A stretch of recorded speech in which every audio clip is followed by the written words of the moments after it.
Amen. Praise God. Isang malakas pong ulit palakpak sa ating Panginoon. Amen.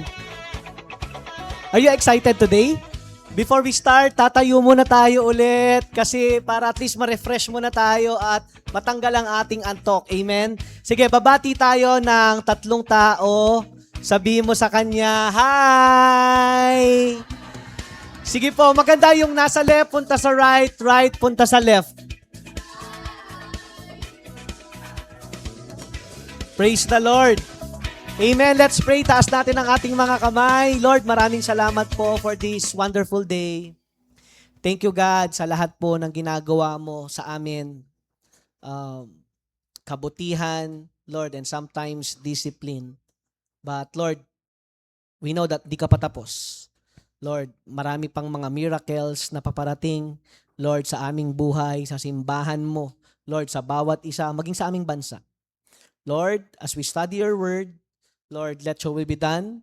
Samahan mo po kami, Panginoon, and I share your word, Lord, anoint your servant. Patawarin mo kami, Lord, if we offend someone, Lord, sa pamamagitan naming actions, Lord, pananalita, Lord, patawarin mo kami. Ano man mga nagawa namin na hindi galing sa iyo, linisin mo po kami lahat ng iyong banal na dugo. Holy Spirit, teach us today. Salamat po. We love you. We praise you. In Jesus' mighty name, and everybody say, Amen. Praise God. Isang malakas ulit na palakpak sa ating Panginoon. At makakaupo na po tayong lahat. So, this will be the first month of the May. Tama po ba? Kaya magkakaroon po tayo mamaya ng communion, okay? Now, for our first topic this month of May, ang title po ng ating pag-uusapan is Obedience Leads to Victories. Pwede po ba sabay-sabay natin itong basahin together? 1, 2, 3, go! Yan. Sa Tagalog, ang pagsunod daw, ito ay dinadala ka papunta sa pagiging matagumpay mo. Our text ay manggagaling sa Judges chapter 3, 5 to 11. It is written, the Israelites lived among the Canaanites, Hittites, Amorites, Perizzites, Hivites, and Jebusites.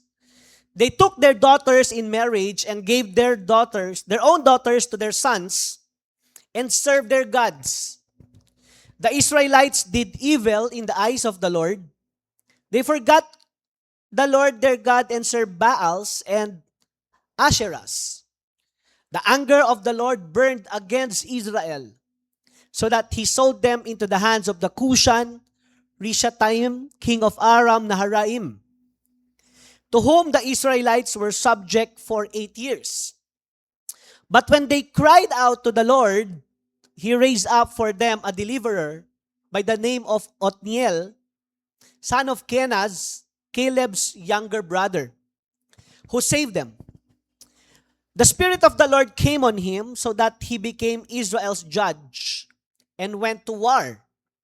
Then the Lord gave Cushan, Rishathaim, king of Aram, into the hands of Othniel, who overpowered him. So the land had peace for 40 years until Othniel, son of Kenaz, died. So dito po iikot yung ating pag-uusapan today. Paano nangyari yon na ang pagsunod pala natin sa Diyos ay nagre-resulta ito ng pagiging matagumpay mo, at kapag hindi tayo sumusunod sa Diyos, it will lead also for us to become failure. So to give you the background here, the people of Israel served the Lord throughout the lifetime of Joshua. So nung panahon na ito ay si Joshua yung kanilang leader. Si Joshua is a military commander. Sa panahon natin, para itong general. Alright? So, nag-serve daw sila nung panahon ni Joshua kasama pa ang mga ibang elders and leaders nila. And they had seen all great things the Lord had done for Israel. Nakakita sila ng mga iba't ibang miracles during the time of Joshua. Isa-isahin natin ito, mga 4 major miracles na pinakita ni Lord during the time of Joshua and the Israelites. Number 1 is the parting the Jordan River. parting the Jordan River. Ibig sabihin, nahati. In Joshua chapter 3, 15 to 16, now the Jordan is at flood stage all during harvest. Yet as soon the priests who carried the ark reached the Jordan and their feet touched the water's edge, the waters from upstream stopped flowing. It piled up in a heap a great distance away at a town called Adam in the vicinity of Zeratan, while the water flowing down to the sea of the Araba was completely cut off, so the people crossed over opposite Jericho. Balikan natin yung picture. If you remember, si Joshua kasi ay isang disciple ni Moses. Okay? Actually, he's an assistant of Moses. During the time of Moses, nahati din ni Moses, he also parted the Red Sea. Tama, if you remember. After the death of Moses, of course, the next is si Joshua. Si Joshua din na-experience ito. Okay? So during Joshua's time, God stopped the flow of the Jordan River, allowing the Israelites to cross into the Canaan on the dry ground. Imagine this. Hati din yung dagat nito. Kayo ba, na-experience nyo na ba nung kayo ay tutungtong sa dagat or swimming pool, yung swimming pool ay nahati, gumagano. Anong pagtapak nyo, nalunod kayo. Hindi para malululumangoy. So isa ito sa miracle na ginawa ng Diyos during the time nila Joshua, parting the Jordan River. Number 2, the Jericho's wall collapsed. The Jericho walls collapsed. In Joshua chapter 6 verse 20, when the trumpet sounded, the army shouted, and at the sound of the trumpet, when the man gave a loud shout, the wall collapsed. So everyone charged straight in and they took the city. Sino po dito nakakaalam ng storya nung Jericho wall, taas ang kamay? I think lahat tayo, no? O some of us here. Balikan natin ulit yung picture, Har. Now, after the Israelites march around the city for 7 days, as God commanded, the thick walls of Jericho collapsed supernaturally, allowing them to capture the city. Nung panahon kasi na ito, may pinapapuntahan si Lord sa kanila, di ba? Dadaling ko kayo sa promised land. No? And before they go here in the land of Canaan, during this time, meron pong tinatawag na Jericho Wall. Okay? Ito ay sobrang kapal na pader. If you remember the Great Wall of China, tama? Yung Great Wall of China, tinayo nila yon as a protection para hindi sila masakop. Ito ganun din po itong Jericho Wall. At itong Jericho Wall, ang sinaunang tinayo na wall as a protection in their city. Okay? So matapos magmarcha, actually, tika lang, ito po yung pride ng mga Canaanites nung araw kasi hindi sila nasasakop because of this wall. Ang lakas nila because of this wall. Kaya lang sabi ni Lord, Joshua, mag-march kayo dyan sa wall na yan, ikutin nyo yan 7 times. So nagmarcha itong mga Israelites sa paligid ng lungsod ng Jericho, tinawag itong Jericho Walk. And Jericho is the first mention of city with walls. Now, according to the study of John Keegan, A History of Warfare during 124, sige Har, I think, sabi po, it was surrounded by a continuous wall 10 feet thick of the base, 13 feet high, and some 700 yards in circumference. If you have an engineer or architect, or pwede na lang din, ganito na lang yan. Yung Jericho wall, yung lapad ng wall is 10 feet thick. Ako, 5'5" ako. Isipin nyo na lang, doble ko. Ganon kakapal yung wall. Tanong, ano yung ginagamit nating pader sa mga bahay natin? Hollow blocks. Gano'n kanipis? Nipis na. Tama? 4 by 4 inches? Okay, sabihin natin 4 by 6. So, 4 by 6. Tama ba, Kin? 4 by 6 o 4 by 12? O sige, at least 4. O sige, nagkakagulo na tayo. Okay. Ano yan? Going back, so imagine the hollow blocks, tama? Yun lang yung pader na ginagawa natin sa bahay. O ito, ang nilagay nilang pader is 10 feet thick. At ang sabi, 13 feet high. Balikan natin yung picture. Go. Ganyang kataas po. Nakita mo yung tao? Ayun, no? This is the Jewish people. Hanggang ngayon, nandyan yan. Okay? Pero baku-baku na. Sobrang taas niyan at sobrang kapal niyan. Kaya hindi sila masakop-sakop. Kaya lang nung sinabi ni Lord, Joshua, ikutin nyo. Nag-march lang sila.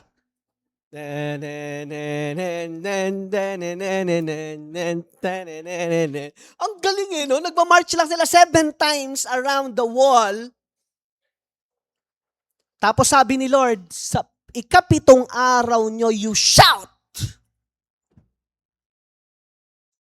So when they shout and the sound of the trumpet, itong sobrang kapal at tibay na wall was collapsed.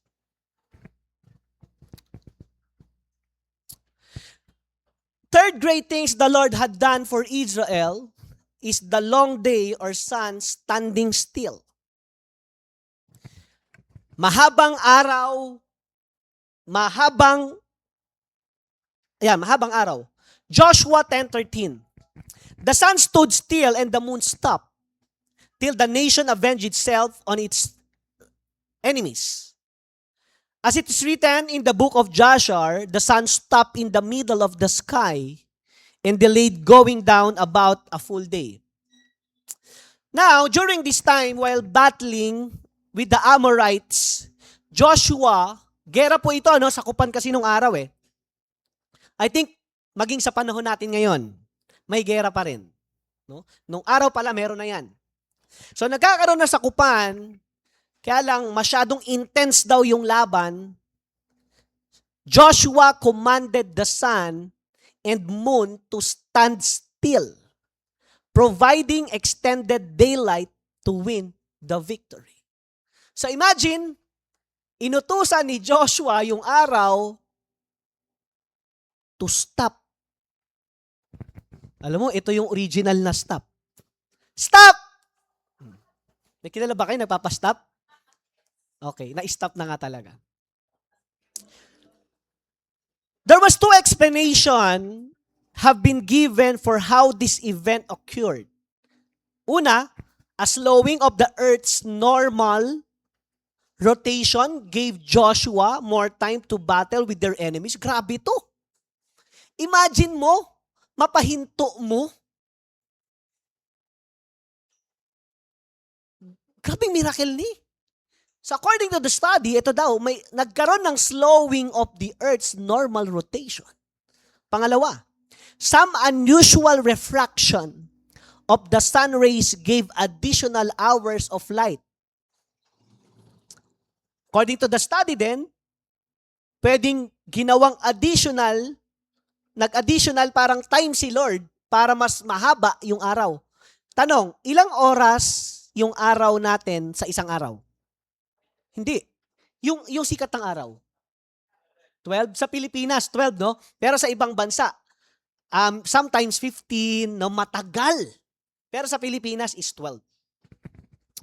Now, so the third miracle na ginawa ng Diyos nung panahon nila Joshua, ang tagal ng sikat ng araw. Number 4, last, is the division Hindi yan, division of the land. I think wala akong picture dyan. Joshua 14:1. Division of the land. Joshua 14:1. Now, these are the areas the Israelites receive as an inheritance in the land of Canaan, which Eleazar the priest, Joshua son of Nun, and the heads of the tribal clans of Israel allotted to them. Their inheritance were assigned by lot to the 9.5 tribes as the Lord commanded through Moses. So pang-apat na binigay na miracle ng Diyos sa kanila is binigyan sila ng kanilang kanya-kanyang lupa. So it was God's promise na Israelites have their promised land. At kapag sinabi ni Lord, mangyayari po yon. Kaya nung makarating sila sa Canaan, the land divided exactly as God had instructed Moses years before. So Joshua did not change a word. He followed God's precisely. Okay? Kung ano yung sinabi ni Lord kay Moses, Joshua, Moses, ganito gagawin nyo, pagpunta nyo sa promised land, yung mga Israelites per families, bigyan sila ng kanilang lupa. Okay? Church, let us always remember this. Hindi lang si Lord, hindi lang pagagandahin ni Lord ang buhay mo. According to the will of God, bibigyan ka din niya ng promised land mo. Pwede ba palakpakan natin si Lord doon? Akala mo kay Lord, aten-aten lang, simple-simple ka lang. Hindi po. Maya-maya, binibigyan ka na ni Lord ng bahay mo, binibigyan ka na ni Lord ng lupa mo. Why? Because it is God's promise to His people. Iba nauna na. Nasa paso. Tama. Iba nasa kuko. Okay. Now, this was the 4 major miracles of the Lord during the time of Joshua and the Israelites. But listen to this carefully. All Israel victories, the Bible said they give credit to God. And because of their complete obedience to the Lord, He gave them complete victories also. Dahil complete yung kanilang pagsunod, okay anak, complete din ang gift ko sa'yo. Ang miracle ko sa'yo, kompleto din. But, here's the twist. One day, Joshua chapter 2 verse 8. Joshua, son of Nun, the servant of the Lord, died at the age of 110. Ito na yung medyo sad part. After ng daghan na miracles, of course, hindi naman forever tayo dito sa mundo. Si Joshua po namatay ilang taon daw? 110. Ito, listen. Last week, meron po kaming funeral service, 103 years old. Walang sakit. Namatay sa katandaan. And good news, binigyan daw sila ng 100,000 from the government. Sino gusto ng 100,000? Sabi mo sa katabi mo, tagalan mo pa.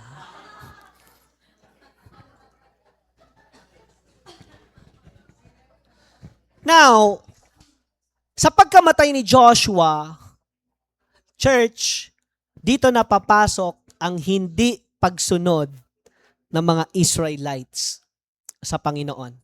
Look at what happened. Joshua chapter 2, 10 to 13.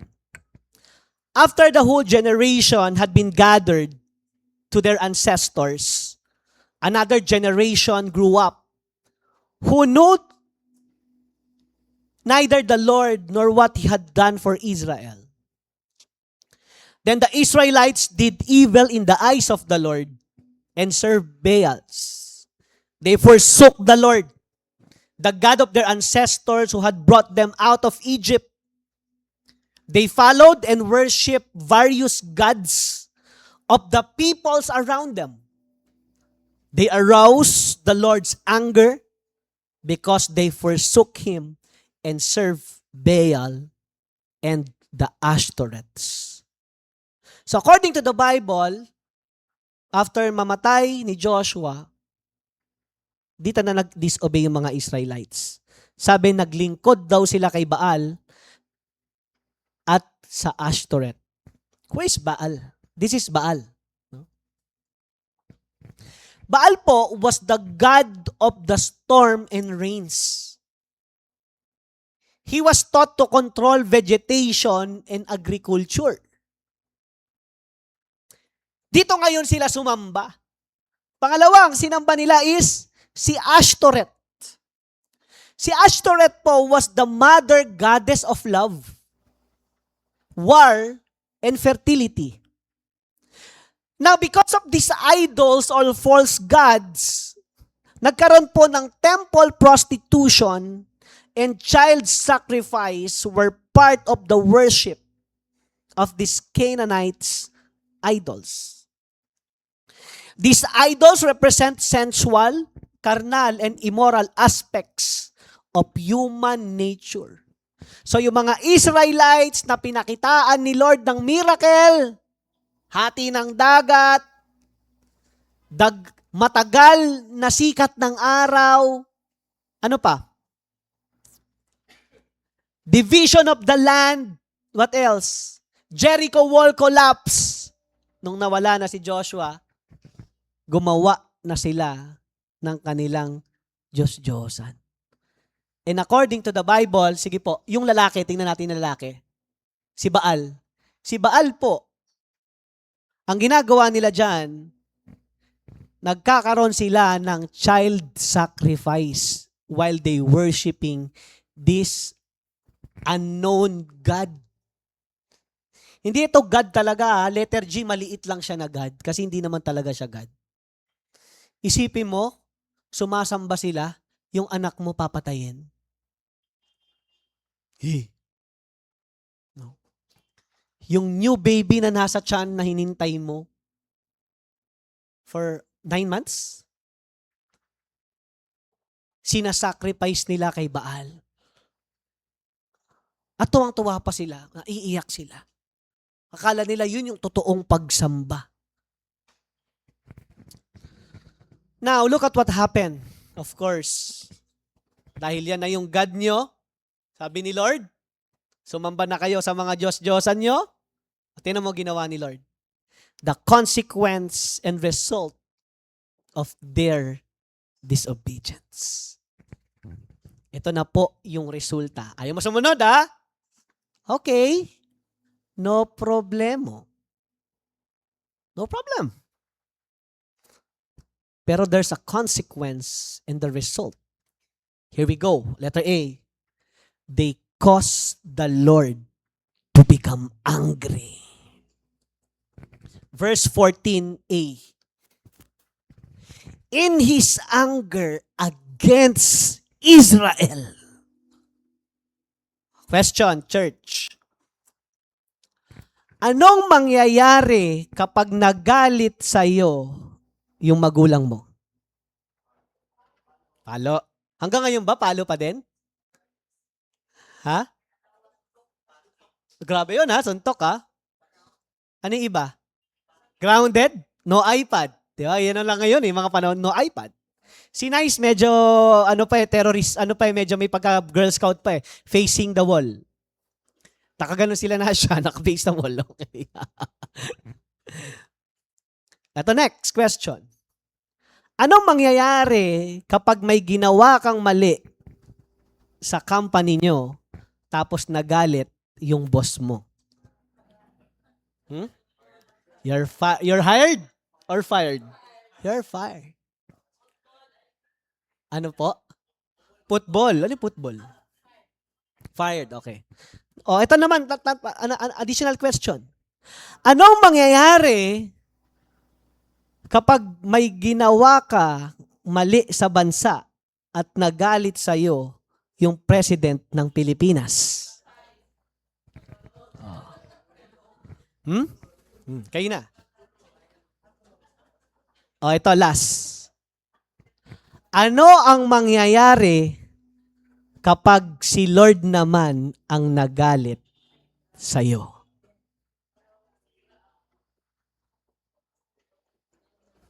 Are you still there? Ganito yung nangyari sa mga Israelites. Sabi they caused the Lord to become angry. Tandaan ito, church. Mapagmahal si Lord. Pero, kapag hindi ka susunod sa Kanya, magagalit siya.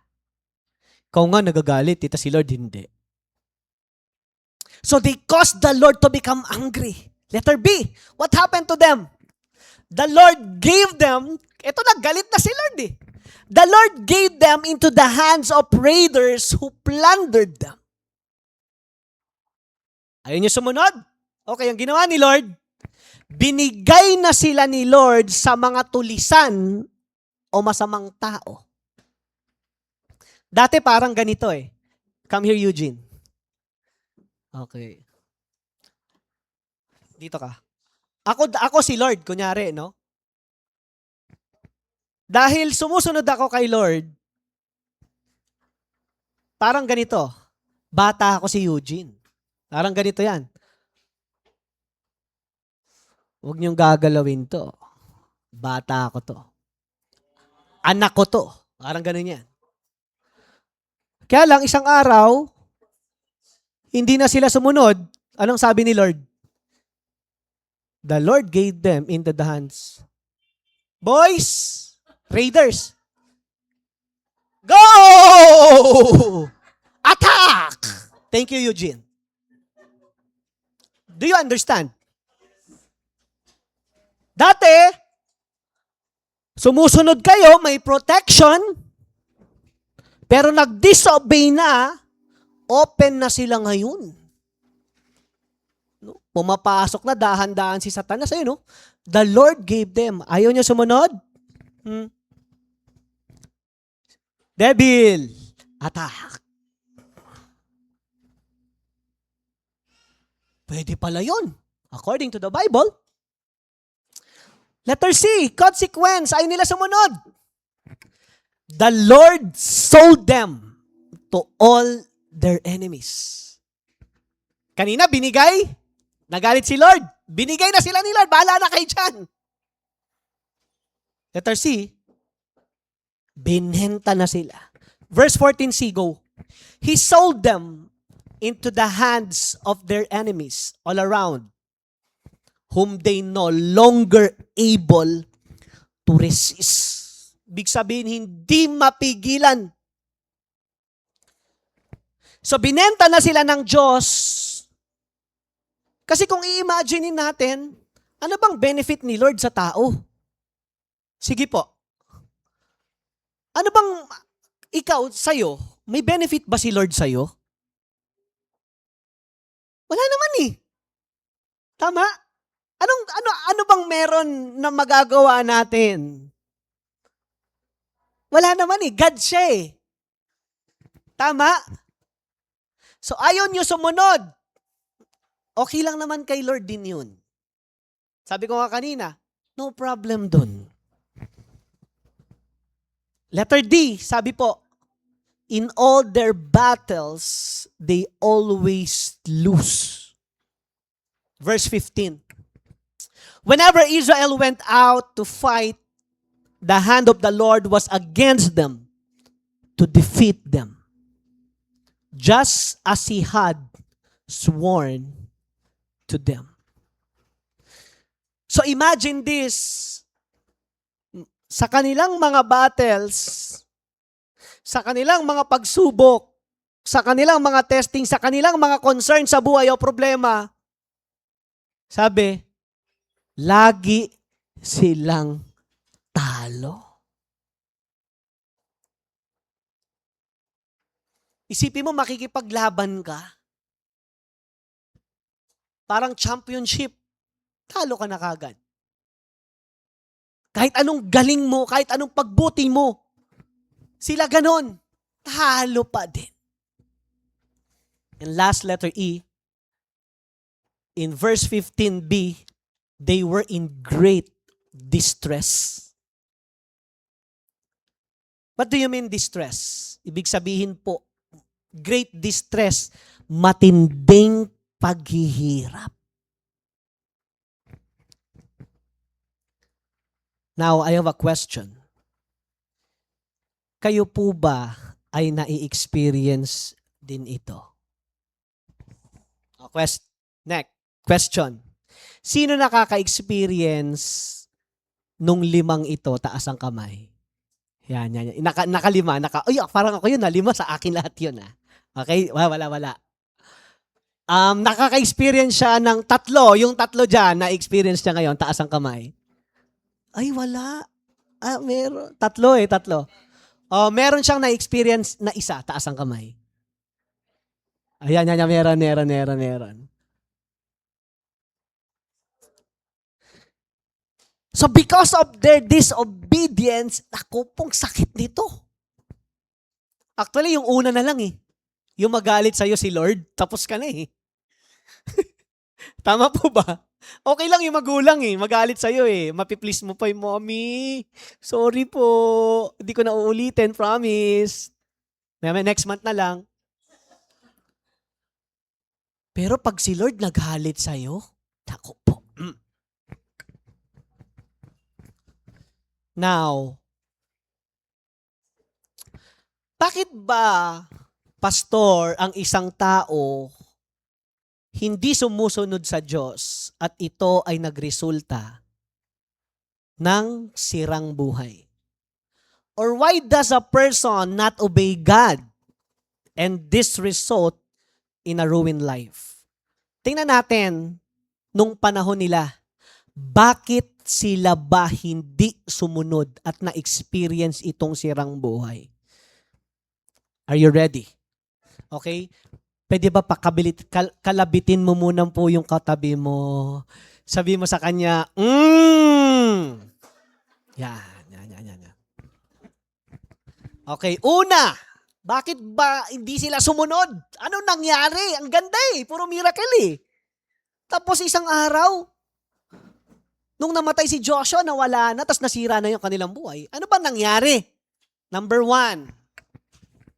Sige po. Number 1, go. Basahin natin ito sabay-sabay. 1, 2, 3, go!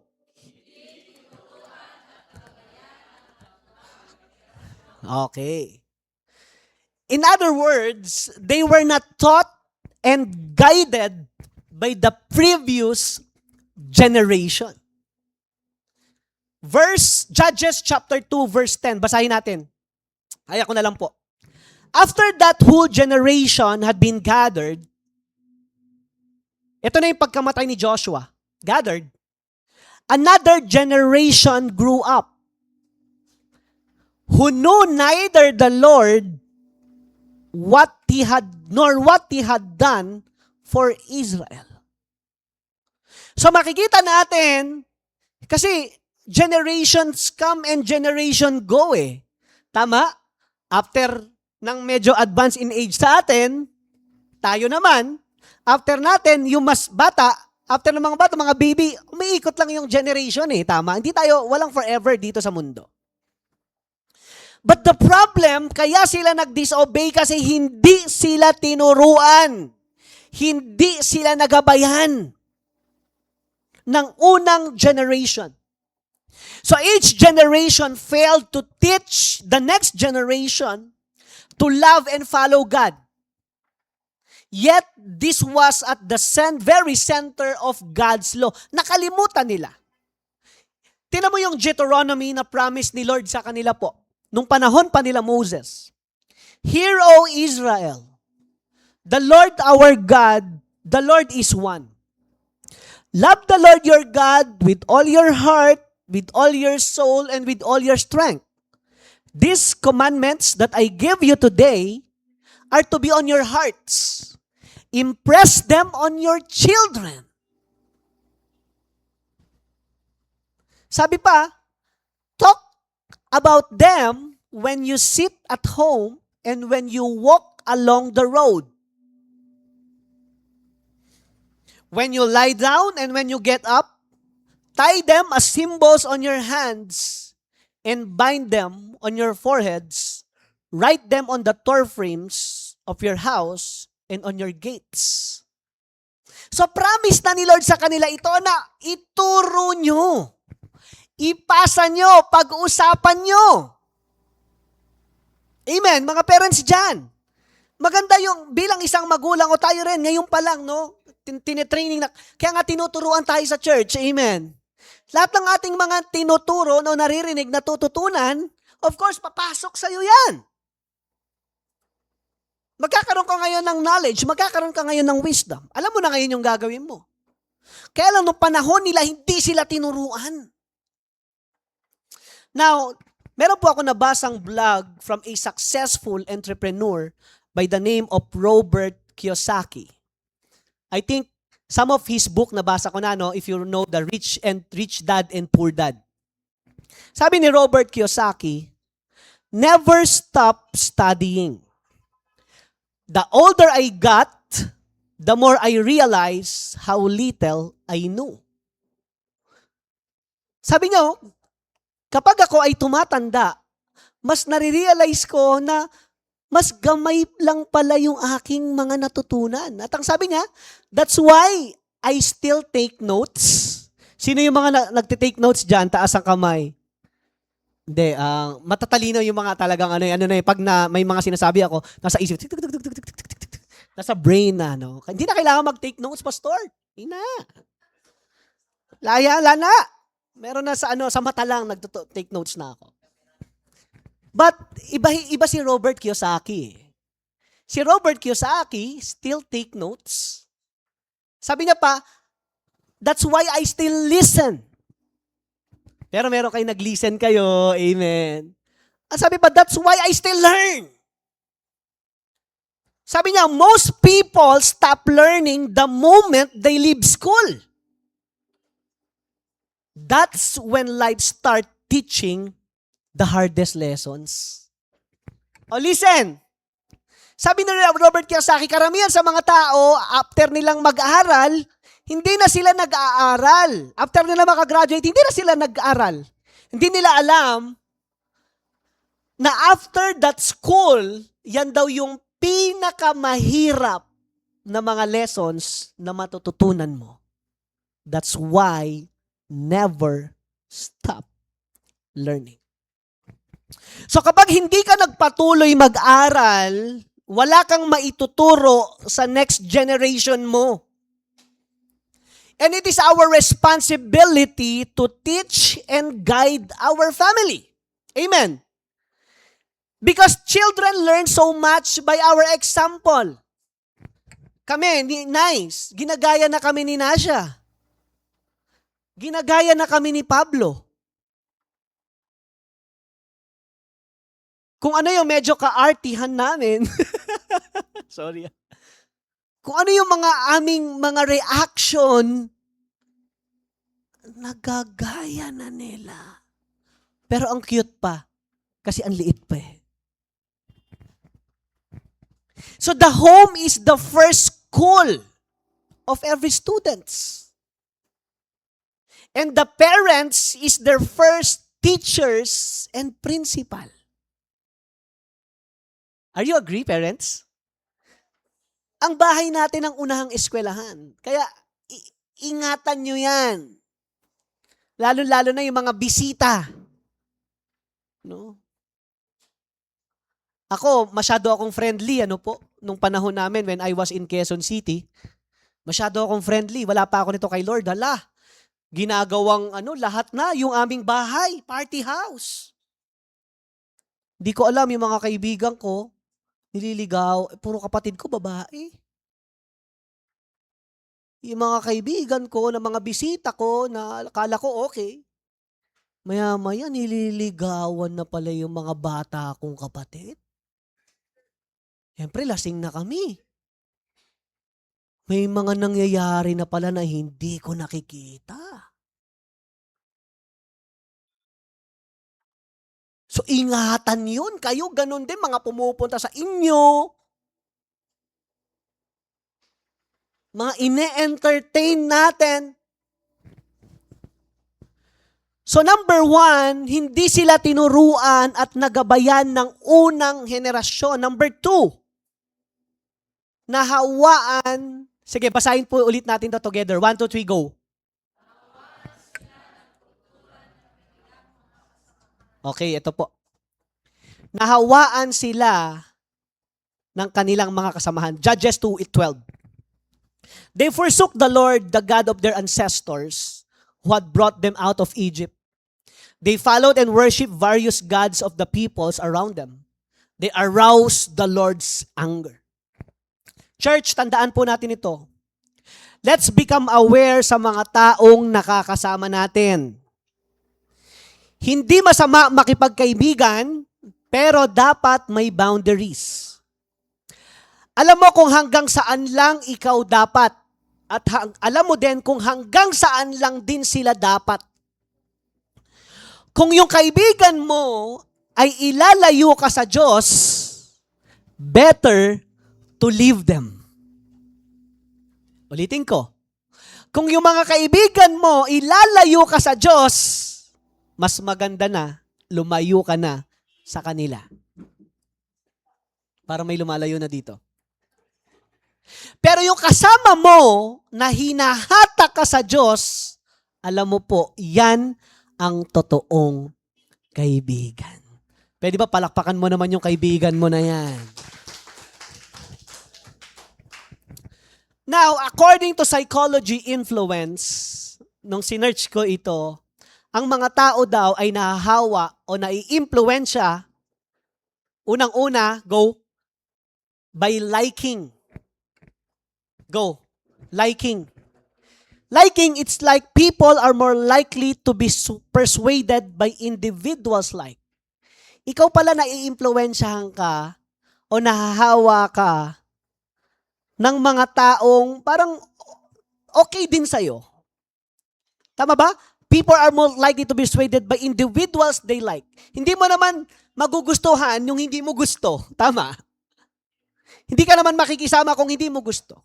So, na-influensyahan daw tayo according to our likes. Letter B, social proof. Social proof refers to the tendency of individuals to follow the actions of others, especially when they are uncertain. So, nahahawa daw tayo sa mga sinasamahan natin. At maya-maya, yung sinasamahan mo, kung ano yung ginagawa nila, kung ano yung actions nila, kung paano sila magsalita, nagagaya mo. Tama po ba? Tama po ba? Relate. Di ba napansin mo magbabarkada? Maya-maya, pare-parehas na ng suot. Pare-parehas na ng mga, yo, yeah. Yeah. Pare-parehas na rin magsalita. Kasi nga nahahawa. Letter C, consistency. Once people commit to something, they are more likely to follow through with it. Nahahawa daw tayo dahil sa mga nagagawa mo din consistently. Maya-maya nai-impluwensyahan ka na nun. Letter D, by the authority. People tend to follow the advice or opinions of those they perceive as experts. So, nai-influensyahan daw tayo, ito na, yung mga mentors natin, yung mga kino-consider mong mga inspiration mo, ayan. Yan daw yung nagbibigay ng influence sa'yo. Di ba, may mga ganyan tayo. Gusto natin dati, gangsters. Maya-maya, gangsters ka na din. Gusto mo singer. Di ba, na-inspire ka kay Lazara Geronimo, pero maya-maya, nasa CR ka, Dati, uso pa sa amin, Jabawakis. Tama ba? Naabutan niyo ba yung Jabawakis? Maya-maya sa school, gumagano-gano yung mga nagapaplak-paplak na. Grabe! Kayo ba na Jabawakis ba kayo? Naalala ko yung Jabawakis. Nasayaw namin yung Jabawakis. So number 2, nahawaan sila ng kultura ng kanilang kasama. And number 3, walang totoong pagsuko. Ayaw talikuran ang kanilang masasamang gawain at ang kanilang matigas na ulong pamumuhay. So kaya pala sila naging ganon, nag-disobey. Kasi nga po, hindi totoo yung kanilang pag-surrender sa Diyos. Ayaw nila iwanan yung kanilang masamang gawain. At yung kanilang pagiging matigas na ulo, okay matigas ulo mo, okay, good. Bahala ka dyan. Judges 2:19. But when the judge died, the people returned to ways even more corrupt than those of their ancestors, following other gods and serving and worshiping them. They refused to give up their evil practices and stubborn ways. Ibig sabihin, kaya pala hindi sumusunod na talaga itong mga ito, hindi totoo yung kanilang pagsuko. Kumbaga, 99%. So these are the three major reasons sa next generation nila Joshua, bakit hindi sila sumunod sa Panginoon. Una, hindi sila naturuan at nagabayan. Pangalawa, nahawa sila sa kanilang mga kasamahan. Pangatlo, hindi naman talaga totoo yung kanilang pagsuko sa kanilang masamang ginagawa.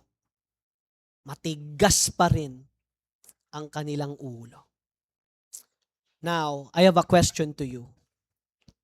Sino po ang nakakaranas din ng pagkatalo sa kanyang buhay ngayon? Taas ang kamay. I think yan, meron tayo, no? May mga nagtataas. Alam niyo po, for many years, the Israelites suffered of their defeat. Isipin mo, araw-araw talo sila. Araw-araw nagsasuffer sila. Ang hirap nun because of their disobedience. Dito po ako magtatapos in Judges chapter 3, 9-11. Here's the turning point of their life. But when they cried out to the Lord, He raised up for them a deliverer, Othniel, son of Kenaz, Caleb's younger brother, who saved them. The Spirit of the Lord came on him so that he became Israel's judge and went to war. The Lord gave Cushan, Rishaitaim, king of Aram, into the hands of Othniel, who overpowered him. So the land had peace for 40 years until Othniel, son of Kenaz, died.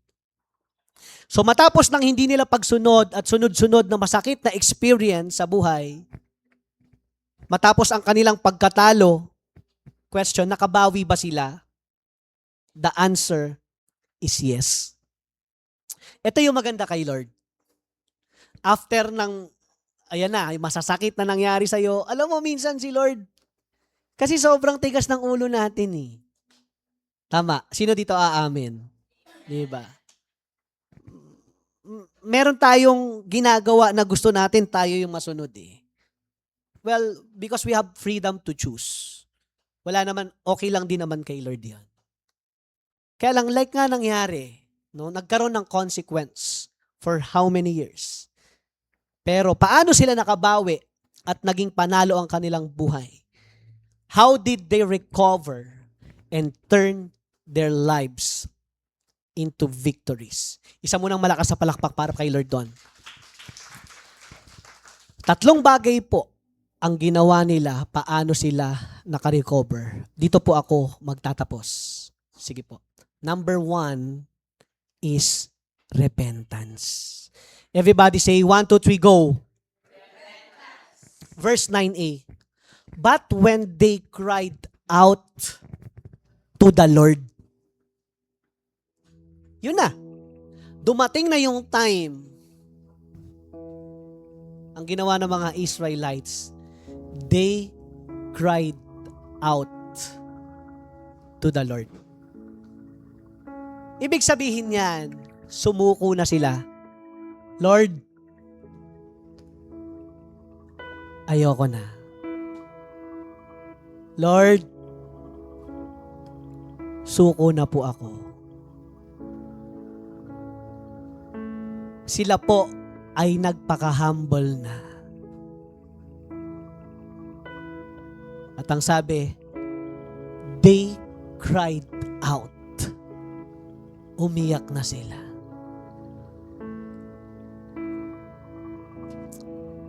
Church, let me remind you, kung walang repentance o pagsuko sa buhay mo, tatanda ka po na ganyan pa rin paulit-ulit ang buhay mo. You will suffer. You will experience great pain. At one day, marirealize mo, ba't di ko ginawa yun noon?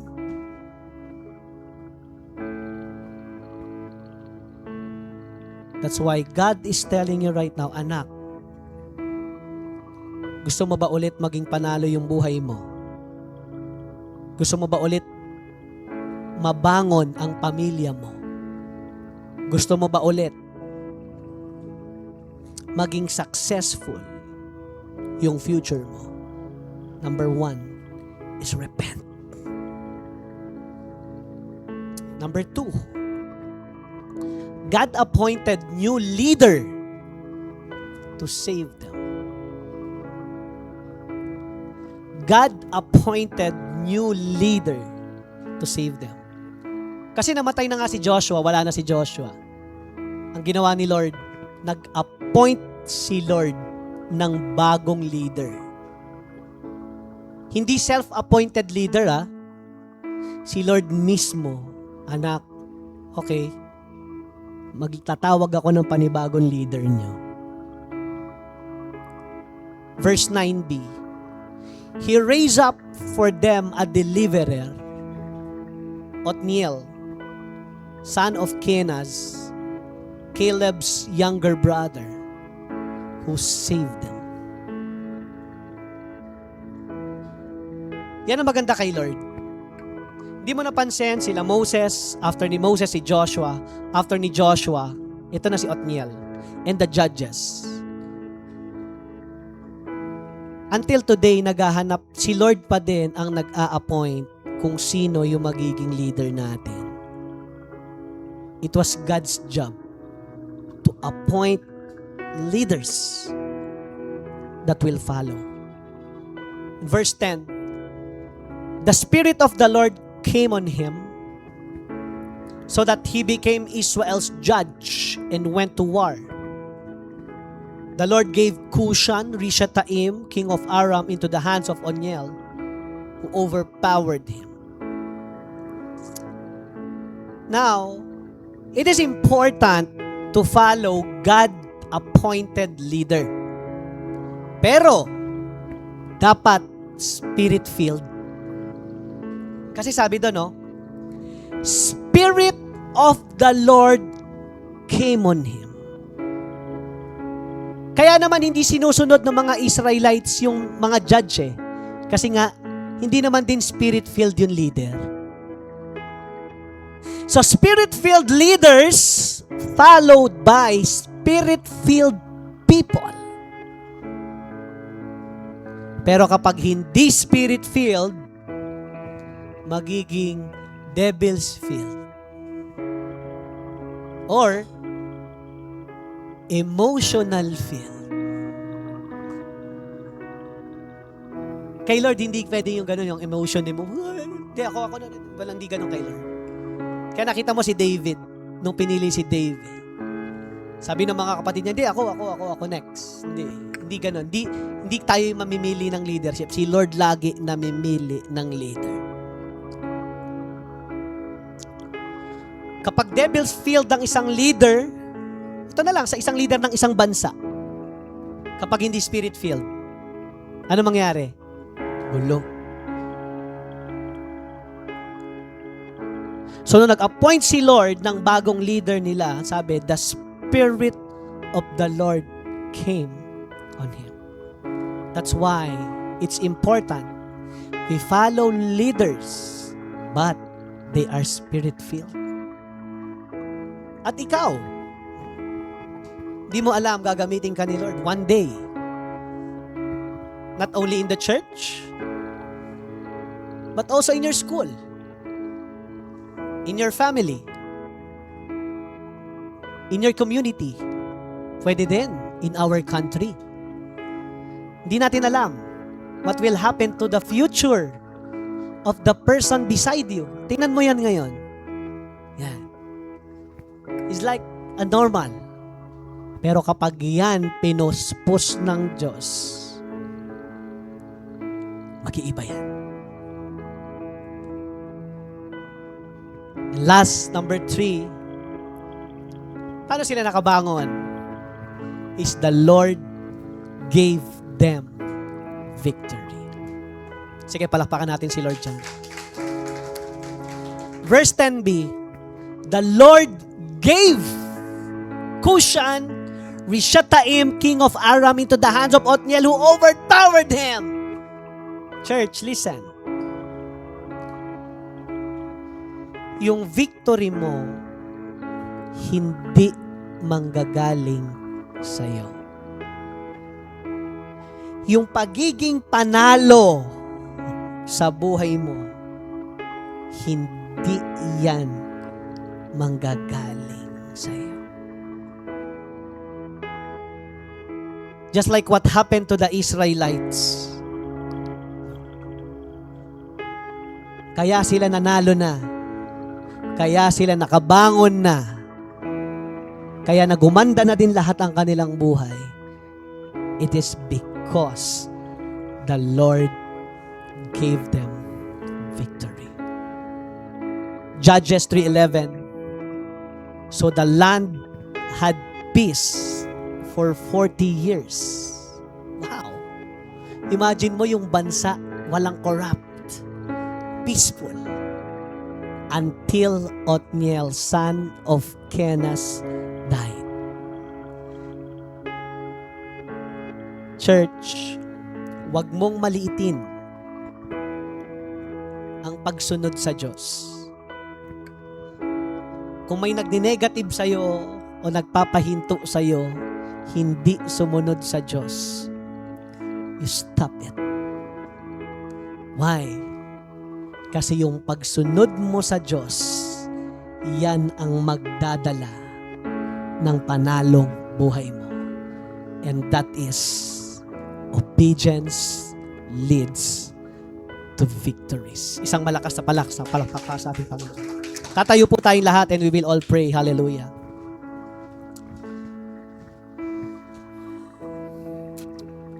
Habang ikaw ay nakatayo ngayon, tayo po lahat ay pipikit. Let's sing a song. Huwag mo muna intindihin yung katabi mo. It's between you and God.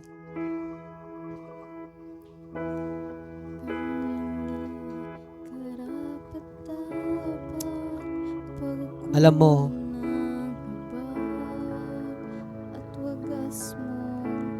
alam ng Diyos ang nararanasan mo ngayon.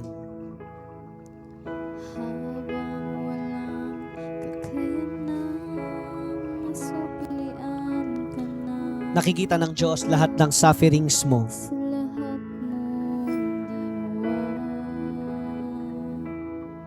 Lahat ng mga defeats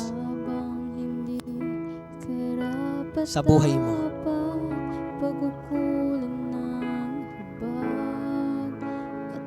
The question is, bakit mo na i-experience yan? Maybe you're like an Israelite.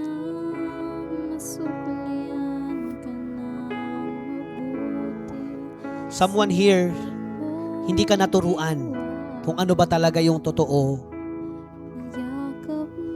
Or maybe someone teach us, but wrong teachings.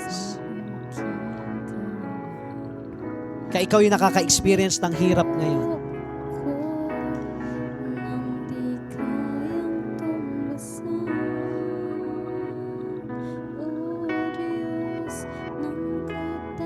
Pangalawa,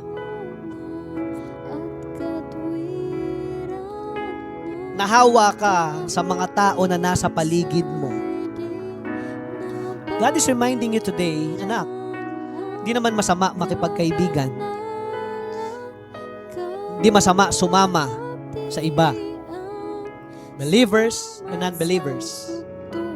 But always know your boundaries. Always know their boundaries. Kung inahatak ka nila para mag-grow ka pa sa Diyos, continue ka dyan. Pero kung nahahatak ka na nila, palayo sa kalooban ng Diyos sa'yo, it's better to leave them. It's better to stop.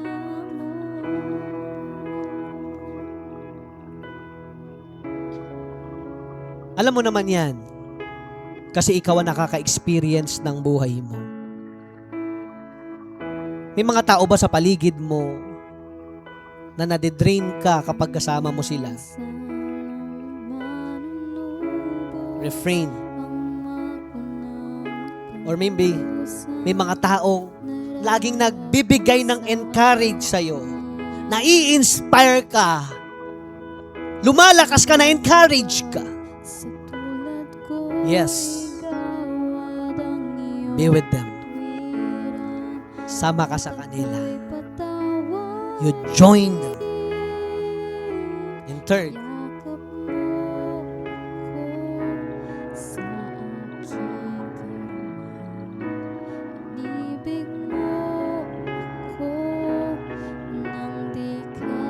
walang totoong pagsuko. Kaya pala ang tigas, kaya pala ang sakit ng nararanasan mo pa rin hanggang ngayon. Because there's a portion of your life na hindi mo pa sinusurrender sa Diyos. And right now, it's about time to repent. Ayaw ni Lord ng 99% mo. Gusto ni Lord ng complete surrender life mo. Lord, sinusuko na po namin ulit ng aming buhay sa iyo. Completely. Patawarin mo kami, Lord. Help us again to start. Just like the Israelites, the Bible said, they cried out to the Lord. It means sumuko na. Ayaw na. Nagpaka-humble na. Lord, ganun din kami. Suko na kami, Lord. Ayaw na namin ng ganitong buhay. Gusto na namin ng bago. Pero this time, Lord, yung sumusunod sa iyo. After they repent, God appointed them the new leader. Lord, ano bang mga plano mo sa buhay namin? Or the people you want us to follow with? Lord, let your will be done. But, maging aware kami, if those people are spirit-led, filled with the Holy Spirit. Kasi pag hindi, magiging emotional din kami. It will fail our future. And third, the Lord gave them victory. Church, it was a great reminder for us. Ang successful pala na buhay ay hindi galing sa iyo. It's from the Lord.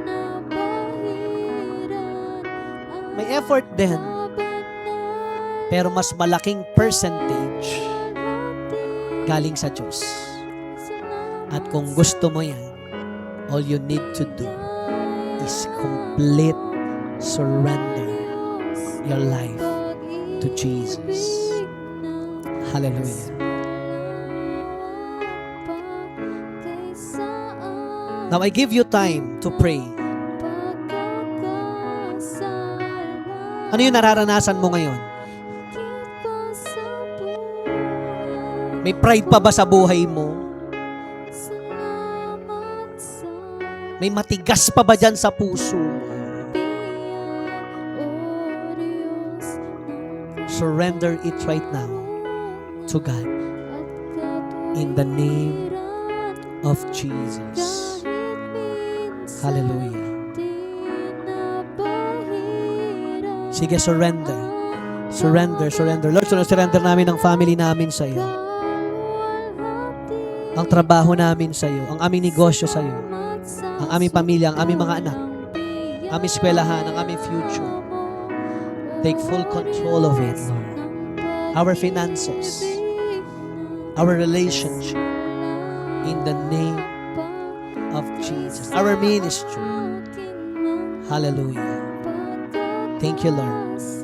Thank you, Jesus. Thank you, Holy Spirit. In Jesus' name. Hallelujah.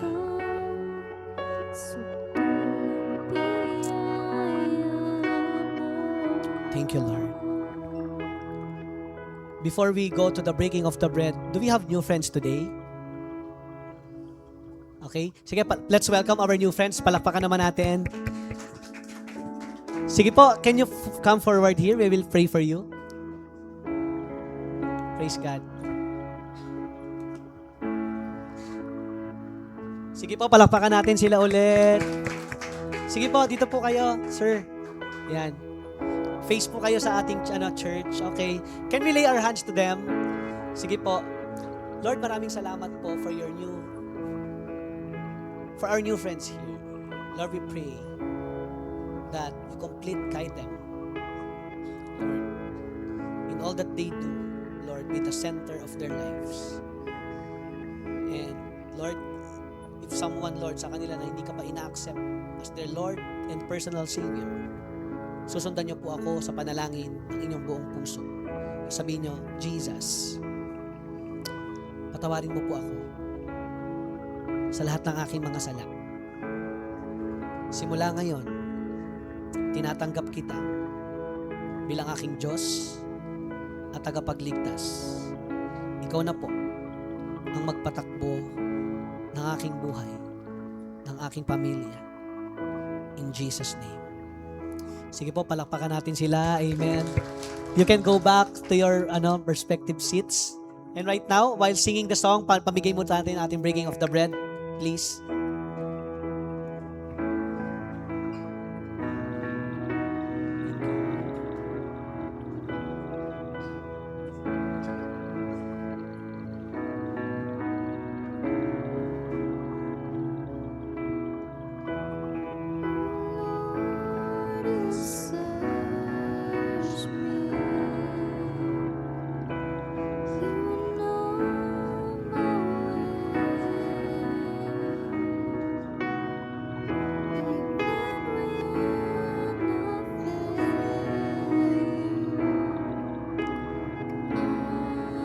If you know the song, you can sing it.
Reading to you 1 Corinthians chapter 11, 23 to 25. Ito ang katuroang tinanggap ko sa Panginoon at ibinigay ko naman sa inyo. Noong gabi siya'y pinagkanulo, ang ating Panginoong Jesus ay dumampot ng tinapay. Taas na po natin ang ating mga tinapay, please. Siya'y nagpasalamat at pinagpira-pira sa iyon at sinabi, gawin niyo ito bilang pag-alaala sa akin. Kainin na po natin, please.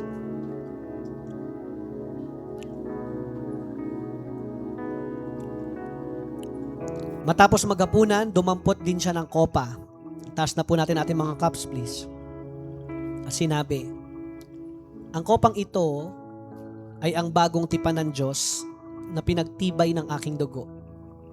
Tuwing iinumin ninyo ito, gawin ninyo bilang pag-alaala sa akin. Inumin na po natin, please. Taas po natin ang ating mga kamay. Pagpapalain tayo ng Panginoon. May the Lord bless you. May the Lord keep you. May the Lord make His face shine upon you. May the Lord be gracious to you. And may the Lord turn His face toward you. And may the Lord give you peace. Lord, thank you for your word today that reminds us about complete obedience. Lord, we pray also for the hedge of protection from the devil, from the wrong teachings. In the name of Jesus.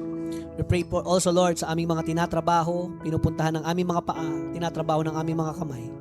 Lord, we pray na pagpalain mo po ito sa pangalan ni Jesus. We also pray, Lord, for complete healing. If there's someone here na may sakit, right now, receive complete healing. In the name of Jesus, even yung mga nasa online, mga kamag-anak mo na may sakit, Lord, we pray for complete healing right now in the name of Jesus. We also, Lord, pray for the provision. Lord, may mga expenses kami, may mga natutulungan kami mga tao. Lord, we pray for provision. Lord, we believe that you are rich God. Binibigyan ka ng Diyos ng wisdom ngayon. How to multiply your finances in the name of Jesus. Lord, maraming salamat po. We also pray for this church. Lord, let your will be done with your people. Salamat, Panginoon. Palain mo kami.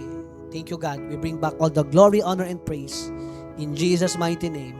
And everybody say, Amen, amen, and amen. God bless and see you po sa ating mga ministry.